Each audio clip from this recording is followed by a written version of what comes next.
How does the average Japanese home maintain a lawn that is almost completely weed-free, year after year, without a single bottle of weed killer, without a single application of weed and feed, and without spending a single weekend on their knees pulling things out by hand? Meanwhile, you've probably got dandelions pushing up through the same spots they appeared last year, clover spreading through the middle of the lawn, crabgrass taking over the edges, and if you've tried to fix it, you already know how that goes. You spray, the weed dies, you feel like you won, and 6 weeks later there's a new one in the exact same spot.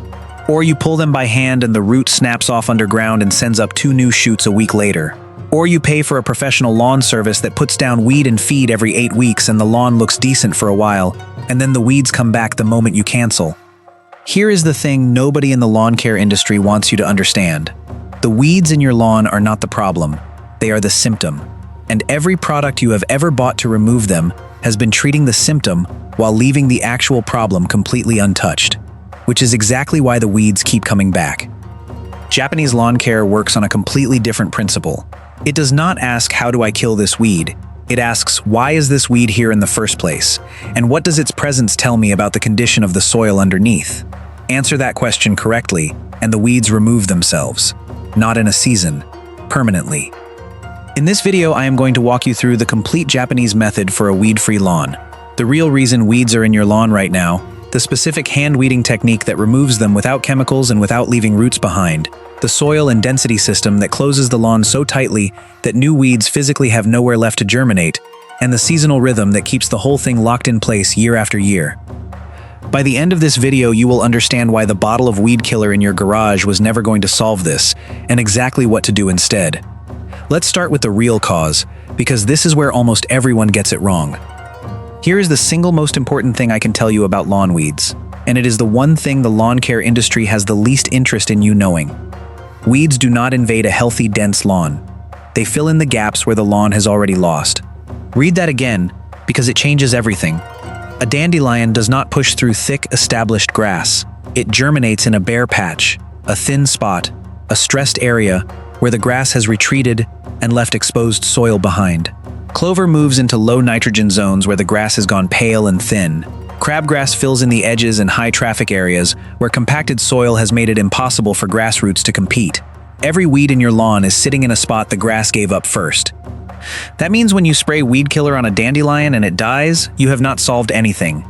You have just cleared that bare patch again, and made it slightly more likely that the next weed seed blowing across your lawn will land in that same open spot and germinate there.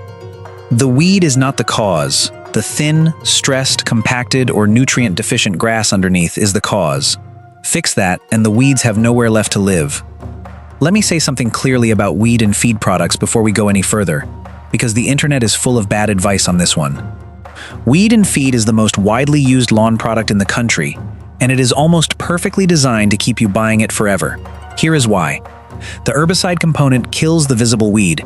The fertilizer component gives the grass a short burst of synthetic nitrogen that produces fast green growth above ground. For about 6 weeks, the lawn looks great. Then the fertilizer wears off, the grass that never built a real root system starts to thin again, new weeds move into the thin spots, and you buy another bag. That cycle is not an accident. It is the product doing exactly what it was designed to do, produce a visible short-term result that keeps you coming back. What it does not do is build a lawn dense and healthy enough to crowd weeds out on its own. That requires something the bag was never designed to give you, living soil. Now let's go fix it. We are going to cover this in 2 parts. First, removing the weeds that are already in your lawn right now, using one specific hand technique that takes out the entire root cleanly, and a targeted natural treatment for the weeds that are too established to pull efficiently. Then, the system that closes your lawn permanently, the soil work, the mowing approach, the overseeding method, and the seasonal calendar that Japanese lawn keepers follow to make sure the problem never comes back. Everything in this video can be started this weekend. The total cost of the complete system is under $100 for the first year, and drops every year after that. The first thing to understand about removing lawn weeds by hand is that almost everyone does it wrong. And doing it wrong is worse than not doing it at all, because a weed whose root stays in the ground sends up new growth faster and stronger than the original plant. The Japanese hand-weeding practice is called Kusamushiri, which translates roughly as grass plucking, and the entire method depends on 2 things working together: the right soil condition and the right grip. Soil condition first. You cannot pull a lawn weed cleanly from dry, compacted soil. The stem snaps at the surface every single time, and the root stays underground with a full energy reserve and nothing to stop it from regrowing. You need to wait until the day after a good rain, or the morning after you have watered deeply, when the soil is soft and the root can slide out without resistance. This single detail is the difference between Kusamushiri working and not working. Dry soil, do not pull. Soft soil, pull everything. The grip, bend down and get close to the plant. Grip it at the very base, at the point where the stem meets the soil, not higher up on the leaves or the stem. The lower your grip, the more of the root system you are connected to when you pull. Then pull slowly and steadily, straight up, with even pressure, not a yank. A slow, firm, continuous upward pull. Done correctly, you will feel the root release from the soil cleanly, and the whole plant, root included, comes out in one piece. For dandelions specifically, which have a long single taproot that can reach 6 to 8 inches into the soil, the technique has one additional step. After gripping at the base, push a narrow hand weeder or even a flathead screwdriver into the soil 2 to 3 inches, right alongside the root, before you pull. This loosens the soil immediately around the taproot, just enough to let it slide out without snapping. The tool costs about $3. It turns a snap and regrow situation into a clean extraction every time. For clover, which spreads through surface runners rather than a deep taproot, the approach is slightly different. Get underneath the runner network with your fingers or a hand rake and lift the whole mat rather than pulling individual stems. Clover runners are connected. Lift the mat as a unit and you take out a large section in one movement rather than chasing individual stems across the lawn. For crabgrass, which is an annual that regrows from seed rather than from a persistent root, the timing matters more than the technique. Crabgrass pulled before it sets seed in midsummer does not come back from that plant. Crabgrass pulled after it has seeded has already guaranteed next year's crop regardless of whether you remove it. Target crabgrass early in the season, before midsummer, and pull it before the seed heads form. That single timing decision cuts your crabgrass problem in half within one season. Cost: a hand weeder or narrow weeding tool costs $3 to $8. The rest is time and attention. The biggest mistake: pulling in dry conditions and assuming the job is done when the top comes off. If the root stays in the ground, the weed is not gone. It is just temporarily invisible. Soft soil, slow pull, full root, every time. For lawns with heavy weed pressure, particularly crabgrass and annual weeds, where hand pulling alone is not keeping up with the volume, there is a natural pre-emergent treatment that Japanese-informed organic lawn care has used for decades and that most American homeowners have never heard of. Corn gluten meal. Not cornmeal from the baking aisle, though they are related. Corn gluten meal is a byproduct of corn processing, widely available at garden centers and online, and it works as a pre-emergent weed suppressor, meaning it does not kill existing plants, but it prevents weed seeds from successfully rooting after they germinate. Here is the biology behind it. Corn gluten meal releases dipeptides into the soil as it breaks down. Those dipeptides inhibit root formation in germinating seeds. A weed seed that germinates in soil treated with corn gluten meal sends up a shoot but cannot form a root system to support it. The shoot dies within days. The established grass around it, which already has a root system, is completely unaffected. Iowa State University has documented this effect in repeated peer-reviewed studies since the early 1990s.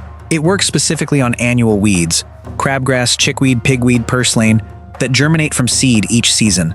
It does not affect perennial weeds like dandelions that regrow from existing roots, which is why you still use the Kusamushiri method for those. Application is straightforward.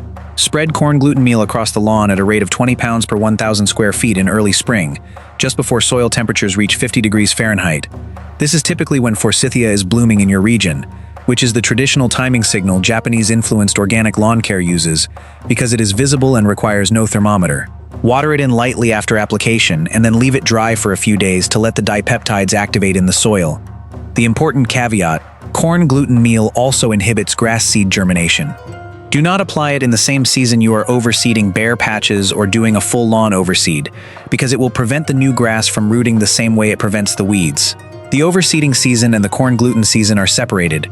Corn gluten in early spring, overseeding in early fall. We will get to the overseed timing in the next module. Cost: corn gluten meal runs roughly $25 to $40 per 50-pound bag, enough to treat about 2,500 square feet. For an average suburban lawn, expect to spend $40 to $80 per application. The biggest mistake: applying corn gluten meal after weed seeds have already germinated. It is a pre-emergent, not a post-emergent.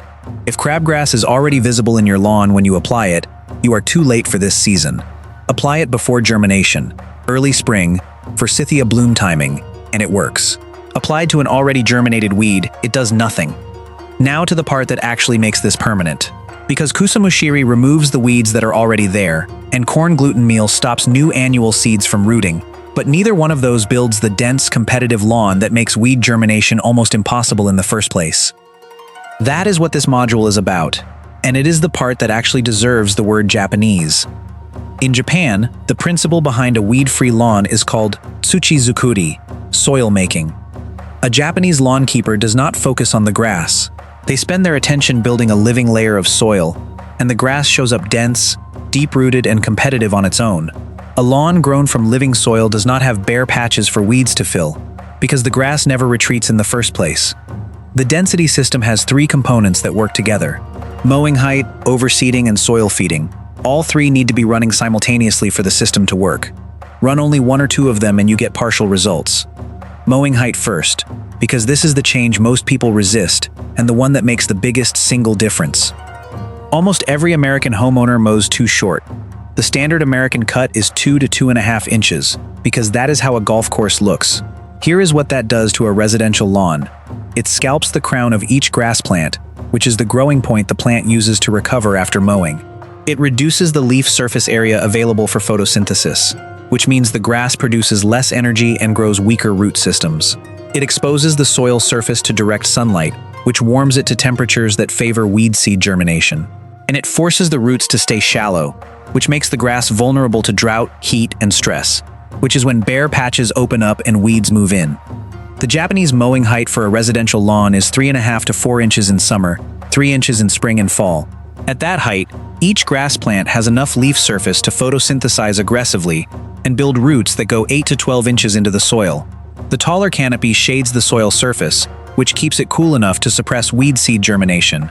And the dense, deep root system makes the grass competitive against any weed trying to establish in the same zone. Set your mower one notch higher than you think looks right. After 2 weeks, you will not want to go back. Overseeding is the second component, and it is the most powerful tool available for closing a weedy lawn permanently. The principle is density. A thin lawn has exposed soil between grass plants where weed seeds can germinate. A thick lawn, one where the grass plants are growing so close together that no bare soil is visible between them, has no open surface for a weed seed to land on and root in. Weeds do not steal space from a healthy, dense lawn. They only grow where the lawn has already given up ground. The Japanese method for overseeding is to apply seed at 2 to 3 times the rate listed on the bag, not the recommended rate, 2 to 3 times that. Most bag rates are designed to establish a lawn from scratch at a reasonable cost to the consumer. For the purpose of densifying an existing lawn, that rate produces results that are too thin and too slow. Double or triple the rate, and you get the density that actually closes the surface. Timing is everything with overseeding. The only reliable window for grass seed establishment in most of the country is early September, specifically the 2 to 3 week window when nights are cooling below 65 degrees but soil temperatures are still warm from summer. Grass seed needs that warm soil to germinate and that cool air to establish, without immediately going into heat stress. Spring overseeding almost always fails because the seeds germinate into increasing heat, and summer drought kills the seedlings before they can root deeply enough to survive. Early September, 2 to 3 times the bag rate. That is the entire overseed protocol. The third component is soil feeding, and this is where the tsuchi-zukuri principle does its most important work. In mid-spring, top-dress the lawn with a 1/4-inch layer of finished compost spread by hand across the entire surface. Not a thick layer, a 1/4 inch. Rake it lightly so it works its way down between the grass blades and makes contact with the soil. That thin layer feeds the soil microbiome, the bacteria, fungi, and earthworms that build natural fertility from within, rather than feeding the grass directly with synthetic nitrogen. A lawn fed from living soil builds roots that go deeper, holds moisture longer, and resists stress that would thin a chemically fed lawn and open it up to weeds. And after mowing, leave the clippings on the lawn. This single habit, ignored by almost every American homeowner, returns roughly $50 worth of nitrogen to the soil every single year. Nitrogen you are currently bagging up, throwing away, and then repurchasing in fertilizer form. Clippings break down within a few days and disappear back into the soil, They do not cause thatch unless the lawn is being mowed too infrequently and leaving behind large clumps rather than fine cuttings. Mow at the right height, mow regularly, and the clippings feed the lawn for free. Cost: quality grass seed for an early fall overseeding at double the bag rate runs $30 to $50 for an average suburban lawn. Finished compost for a spring top dressing runs free if you make your own, $25 to $40 if you purchase it. The biggest mistake: overseeding in spring instead of early fall. Spring overseeding is the single most common timing error in American lawn care, and it is the reason most homeowners feel like overseeding does not work. The seeds germinate, the summer heat arrives, the shallow-rooted seedlings cannot survive it, and the bare patches are back by July. Early fall only, no exceptions. The watering rhythm on your lawn decides whether the grass grows roots that can compete with weeds or roots that cannot. And almost every American watering routine is set up to produce the wrong result. The standard irrigation system schedule, 15 to 20 minutes every day or every other day, produces a shallow-rooted lawn. The grass learns to keep its roots in the top inch of soil because that is where the water is. Those shallow roots cannot access the moisture and nutrients deeper in the soil, which means the lawn is completely dependent on the irrigation schedule. Cut the watering back for a week during summer, and the shallow-rooted grass browns and thins. Thin grass means bare patches. Bare patches mean weeds. The Japanese watering method is 1 deep watering per week, applied at sunrise, to a depth of 6 inches into the soil, not every day. Once a week, deeply. Here is how to check depth. After watering, push a standard screwdriver into the lawn. If it slides in 6 inches easily, you have watered enough. If it stops at 2 inches, you have not watered enough. Deep, infrequent watering forces the roots to follow the moisture downward into the cooler, more stable soil below the surface. A lawn watered deeply once a week develops roots that go 8 to 12 inches deep, roots that can access moisture and nutrients through drought, through heat waves, through the kind of summer stress that thins a shallow-rooted lawn and opens it up to weeds. Water at sunrise, not in the evening. Evening watering leaves the grass blades wet through the night, which creates the warm, moist conditions that lawn fungal diseases need to spread. Watering at sunrise gives the blades 12 hours to dry before the next cool, humid night. Cost: $0. This is a timer setting change, not a purchase. The biggest mistake: daily light watering. It feels attentive and it looks like you are caring for the lawn. What it actually does is train the root system to stay shallow, and a shallow-rooted lawn is a lawn that will never be able to compete with weeds through summer stress. Before the seasonal calendar, I want to ask you something. Drop it in the comments right now. What is the weed that has been driving you the most insane in your lawn this year? Dandelion, clover, crabgrass, something else? And tell me how long you have been fighting it.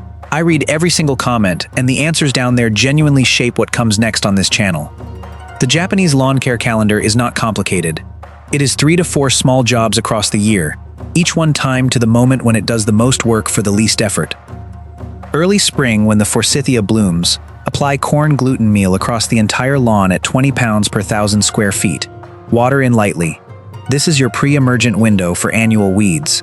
If you miss this window and wait until the weeds are already visible, the pre-emergent effect is gone for the season. Mid-spring, when the grass is actively growing, top dress with a 1/4 inch of finished compost. Rake lightly into the surface. This feeds the soil microbiome that feeds the grass through the season. Midsummer, walk the lawn after heavy rain and pull any perennial weeds, dandelions, plantain, thistle, using the Kusamushiri method while the soil is still soft.